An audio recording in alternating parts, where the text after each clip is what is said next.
question is that there is something wrong in human nature. But the problem is not in our nature, the problem is in our information.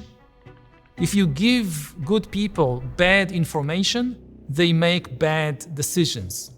So why is it that the quality of our information did not improve over thousands of years of history? Why is it that very sophisticated societies in the 20th and 21st century have been as susceptible as Stone Age tribes to mass delusion and psychosis and the rise of destructive ideologies like Stalinism or Nazism?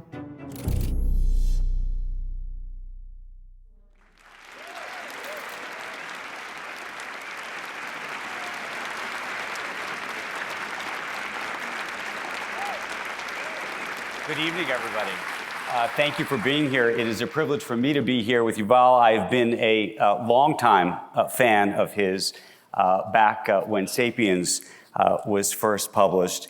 And there is so much to talk about between then and now, and how we think about AI and how we think about this new reality, something that I think was actually a theme in your earliest books about reality and truth and information.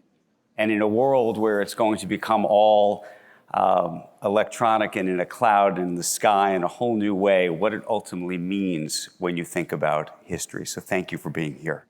We're going to talk about so many things, but I'm going to tell you where we want to start tonight, if I could. And I want to read you something. This is you.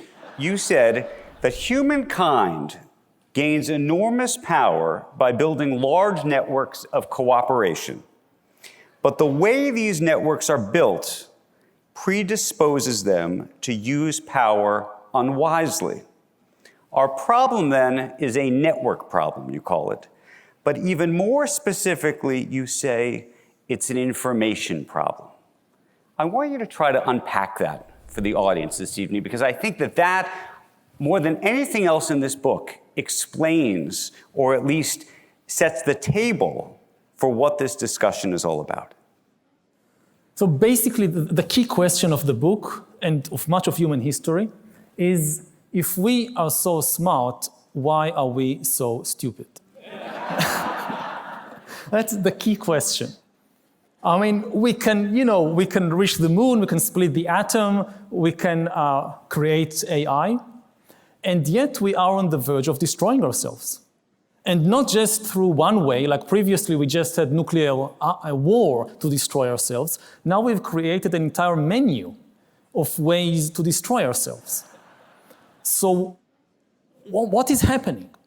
And one basic answer in many mythologies is that there is something wrong with human nature, that we reach for powers that we don't know how to use wisely, that there is really something deeply wrong with us. And the answer that I try to give in the book is that the problem is not in our nature, the problem is in our information. That if you give good people bad information, they will make bad decisions, self-destructive decisions. And this has been happening again and again in history, because information isn't truth, and information isn't wisdom. The most basic function of information is connection.